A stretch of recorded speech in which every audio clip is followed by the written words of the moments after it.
Right, chapter 11, a total loss.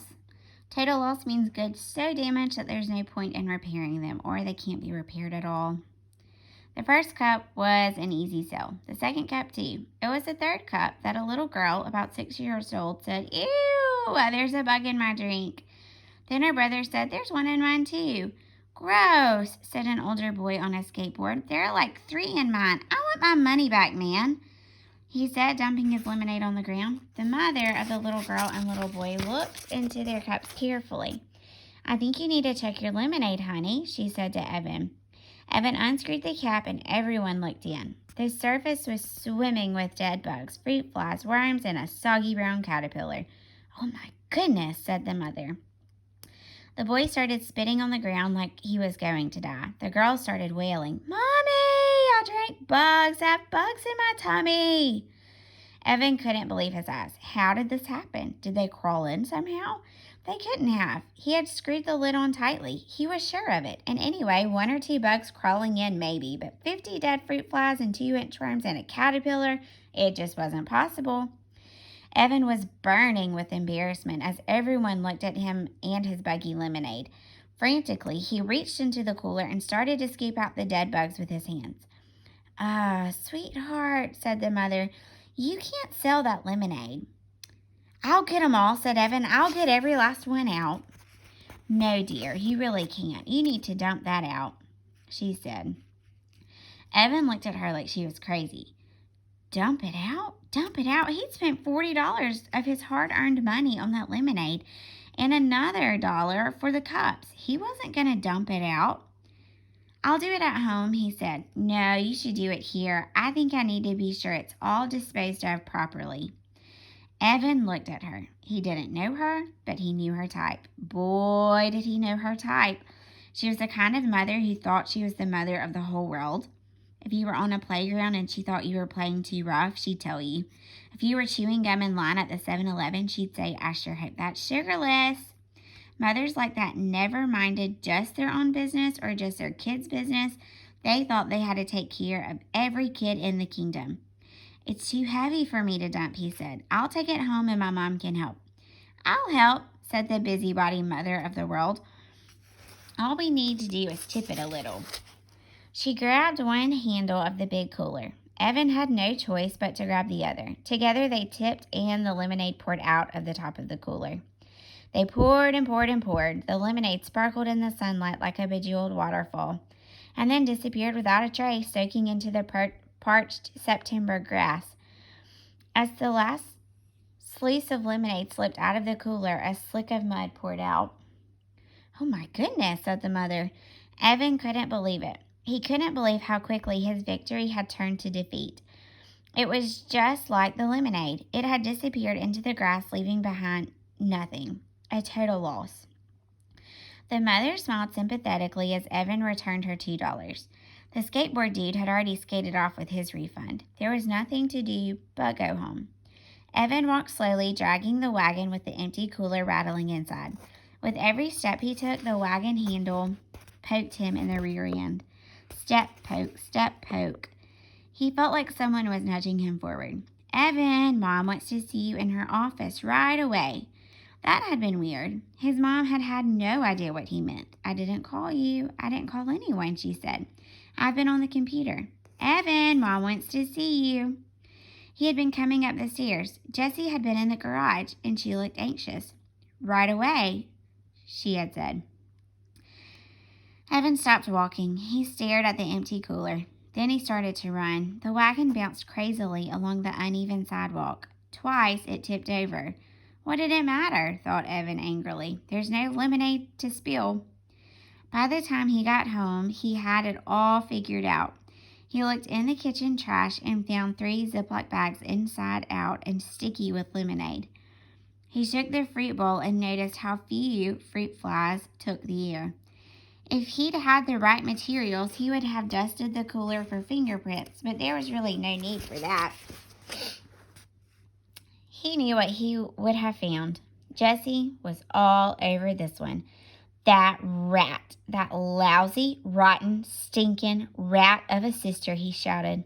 He went back to the garage and kicked the wagon. He knocked the cooler to the floor. He tore up his lemonade on wheels sign into a dozen pieces. He was going to lose. She had $100, he was sure of it. And he had just 62 left. Tonight, before the fireworks, when they counted their money, she would be the winner and he would be the loser. Winner takes all, loser gets nothing. It was so unfair. Evan stomped upstairs to his room. He slammed the door so hard it bounced open again. When he went to close it, he was staring across the hallway straight into Jessie's room. He could see her neatly made bed covered in couche pillows, the poster of Bar Harbor from their trip to Maine this summer, and her night table with Charlotte's Web ready to read. Evan crossed the hall and then paused at Jessie's door. There was a rule about not entering. Well, she'd broken the rules first. Even though there wasn't really a rule about fruit flies and lemonade, it was clearly a dirty trick. Evan walked in and went straight to Jessie's desk drawer. There was a fake pack of gum inside the key. Did she really think he didn't know where she hid it? He'd seen her slip the key inside the box when he was passing by on his way to the bathroom. Jessie was smart, but she wasn't very smooth. He'd known for months where the key was hidden. He just hadn't bothered to use it, until now. It took him a while to find the lockbox. He checked the bureau drawers first and then under Jessie's bed, but finally he found it hidden under her closet.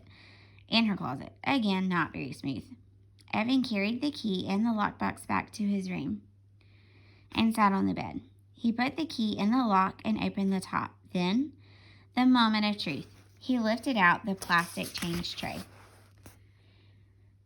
There were a whole bunch of scraps of paper on top, and there was a folded index card too. Evan moved these aside and found a $10 bill paper clipped to a birthday card. Under that was an envelope labeled pre-war earnings with $4.42 inside it. That was the money Jessie had had before the lemonade war began. She kept it separate just like she promised. Next to it was a fat envelope labeled lemonade earnings. Evan opened the envelope. Inside, the bills were arranged by ones, fives, and tens. All the bills were facing the same way so that the eyes of George Washington, Abraham Lincoln, and Alexander Hamilton were all looking at Evan as he counted out the cash. $208. There it was, the winning wad.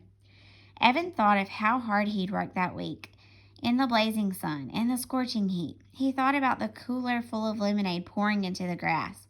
He thought about the handing over his $62.11 to Jessie, and how she'd smile and laugh and tell everyone that she'd won the lemonade war. The guys would all shake their heads. What a loser. Megan would turn away. What a stupid jerk. Evan slammed the lid of the lockbox shut. He stuffed the envelope in his shorts pocket. He was not going to let it happen. He wasn't planning to keep the money, not for good. He wasn't going to let her have it tonight. When it came time to show their earnings, he'd have $62.11 and she'd have nothing. He'd give her the money back tomorrow or maybe the day after that, but not tonight. He suddenly felt a desperate need to get out of the house as fast as he could. He shoved the lockbox back into Jessie's closet and the key back to the fake pack of gum. "Hey, Mom," he shouted, not even waiting for her to answer back. "I'm going to the school to see if there's a game, okay?" But we're going to read chapter 12 also because it's super short. The waiting period. A specified delay required by law between taking an action and seeing the results of that action. Jessie wanted to have fun. She really did. But it seemed like the more she tried, the less she had.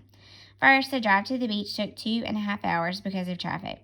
Jessie felt the car lurching forward, stop, forward, stop. "Memo to myself," said Mr. Mortery. "Never go to the beach on the Sunday of Labor Day weekend, especially when there's been a heat wave for more than a week." In the back seat, Jessie and Megan played license plate tag and magnetic bingo and 20 questions, but by the end of the car ride, Jessie was cramped and bored. Then the beach parking lot was full, so they had to park half a mile away and walk. Then the beach was so crowded they could hardly find a spot for their blanket. Then Megan said the water was too cold and she just wanted to go up to her ankles. She kept squealing and running backwards every time a gentle ripple of a wave came her way. What fun was that? Sure, the water was cold. It was the North Shore. It was supposed to be cold. That's why it felt so good on a hot day like this. When Jessie and Evan got to the beach, they would boogie board and body surf and skimboard and throw a screaming scrunch ball back and forth the whole time.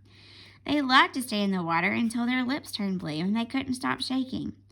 Then they'd roast themselves like weenies on their towels until they were hot and sweating again, and they'd go right back in. Now that was a fun day at the beach. Megan liked to build sand castles and collect shells and play sand tennis and read magazines. That's all fine, thought Jessie, but not going in the water? That's crazy. The ride home was itchy and hot. Jessie had sand in all places where her skin rubbed together, between her toes, behind her ears, between her cheeks over her bottom, and somehow she got a sunburn on her back, even though Miss Mortery had smeared her all over with thick, goopy sunscreen twice. Jessie didn't even have the patience for 10 questions, let alone 20. But Megan didn't get that. Jessie didn't feel like talking. She kept trying to get her to take a quiz in Teen Magazine. If Evan had been there, he would have kept quiet, or maybe hummed a little. Jessie liked it when Evan hummed. As they turned onto Damon Road, Megan asked, "Are you feeling sick?" In fact, she was.